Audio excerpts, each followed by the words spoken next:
आज की बात अब हर शाम सोमवार से शुक्रवार 8:30 बजे से। और हम शुरुआत कर रहे हैं आज की बड़ी खबर के साथ। अमेरिका और ईरान के बीच चल रही बातचीत राष्ट्रपति डोनाल्ड ट्रंप की धमकियों की वजह से अटक गई है। स्विट्जरलैंड के जिनेवा में चल रही बातचीत के बीच राष्ट्रपति ट्रंप ने धमकी दी कि अगर ईरान ने अपने प्रॉक्सी को नहीं रोका तो अमेरिका ईरान पर पहले से भी बड़ा हमला करेगा। इस पोस्ट के बाद ईरान ने भी जवाब दिया, लेकिन खबर यह है कि ईरानी डेलीगेशन ने पहले ट्रंप की धमकी को लेकर कड़ा एतराज जताया और उसके बाद वॉकआउट कर दिया। हालांकि इस बीच मध्यस्थता कर रहे पाकिस्तान और कतर ने ईरान के डेलीगेशन को मनाने की बहुत कोशिश की, लेकिन वो नाकाम रहे। ईरान की सरकारी समाचार एजेंसी इरना ने कहा कि ट्रंप के अपमानजनक बयान के बाद बातचीत मुश्किल दौर में चली गई है। हालांकि एसोसिएटेड प्रेस के हवाले से खबर आ रही है कि ईरानी डेलीगेशन बातचीत में शामिल है और मध्यस्थों से बातचीत छोड़ने का कोई संकेत नहीं दे रहा है। अब सबसे बड़ा सवाल यह है कि क्या अमेरिका और ईरान के बीच चल रही बातचीत अगले राउंड तक जाएगी। वहीं इस बीच इजराइल ने भी कह दिया है कि उनकी फौज दक्षिणी लेबनान के ब्यूफोर्ट कौशल से नहीं हटेगी। और इस बीच लेबनान में हिजबुल्लाह के खिलाफ इजराइल के एक्शन के खिलाफ ईरान ने हॉर्मुज स्ट्रेट को बंद करने का ऐलान किया है। तेहरान ने कहा कि उसने लेबनान में हिजबुल्लाह मिलिटेंट ग्रुप के खिलाफ इजराइल के जारी मिलिट्री ऑपरेशन की वजह से हॉर्मुज को फिर से बंद कर दिया है। इस अंतरिम समझौते का मकसद लेबनान के साथ साथ सभी मोर्चों पर लड़ाई रोकना है। ईरान का कहना है कि बातचीत में सबसे पहले इसी मुद्दे पर चर्चा होनी चाहिए, तो वहीं अमेरिका का दावा है कि हॉर्मुज में जहाजों की आवाजाही जारी है और ट्रंप ने धमकी दी है कि अगर 60 दिनों के अंदर ईरान के साथ कोई अंतिम समझौता नहीं हुआ तो वो हॉर्मुज में अमेरिकी टोल लागू कर देंगे।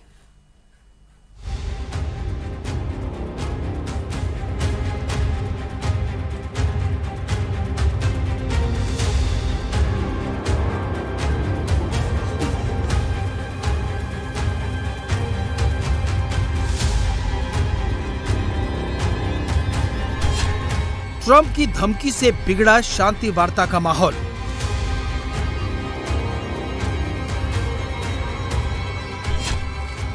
अमेरिका ईरान के बीच बातचीत में क्या हुआ?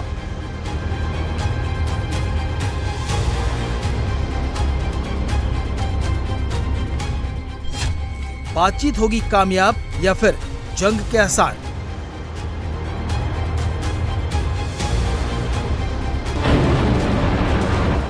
स्विट्जरलैंड के इस 5 स्टार होटल के बाहर भी गर्मी है और अंदर का तापमान भी बढ़ रहा है। ट्रंप और पेजेश्कियन ने जिस एमओयू पर दस्तखत करके पूरी दुनिया को दिखाए, उसे अमली जामा पहनाने के लिए स्विट्जरलैंड में हो रही बातचीत के पहले ही दिन माहौल बिगड़ गया। इस पूरी बातचीत का फोकस तेहरान और वाशिंगटन की एमओयू को लागू करने पर था, साथ ही लेबनान को लेकर बन रहे हालात पर भी था। लेकिन बातचीत के बीच में डोनाल्ड ट्रंप की हरकतों की वजह से एक बार फिर माहौल बिगड़ गया। ट्रंप ने धमकी दी कि अगर ईरान ने हिजबुल्लाह को परेशानी खड़ी करने से नहीं रोका तो वो ईरान पर बड़ा हमला करेंगे। इस पोस्ट में ट्रंप ने हिजबुल्लाह को लेकर ईरान को धमकाया तो ईरान ने भी हाथों हाथ जवाब दे दिया।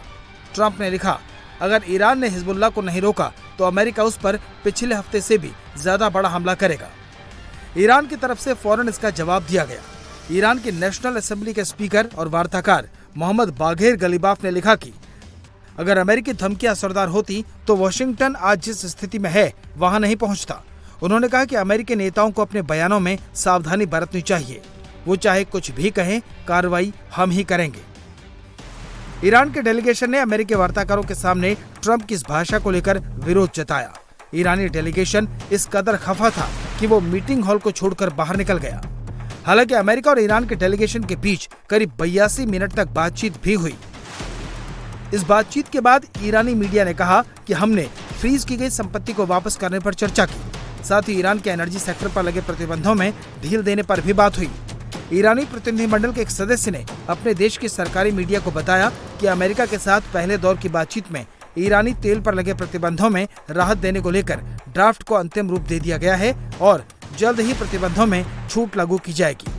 कतर में फ्रीज किए गए ईरान के $6 अरब इस समझौते के तहत वापस किए जाएंगे। अमेरिका की तरफ से डेलीगेशन के लीडर और उपराष्ट्रपति जेडी वांस ने कहा कि अमेरिका ईरान के साथ पुरानी बातों को छोड़ने के लिए तैयार है। the opening of the Strait of Hormuz, the ending of the Iranian nuclear program. All of these things have already been accomplished. The question before us now is how much more can we accomplish together? Can we turn over a new leaf? Can we change relations in the Middle East permanently? Or do we go back to doing things the old way, which is not our preference, but is certainly very much something that can happen. America और Iran के बीच जिस MOU पर दस्तखत हुए हैं, उसमें Iran के परमाणु कार्यक्रम को लेकर 60 दिन के अंदर समझौते पर तैयार होने की बात कही गई है। पहले राउंड की इस बातचीत के दौरान अमेरिका ने साफ कर दिया कि ईरान को परमाणु हथियार रखने की इजाजत नहीं दी जाएगी। Never before has the Iranian and American leadership met at such a high level.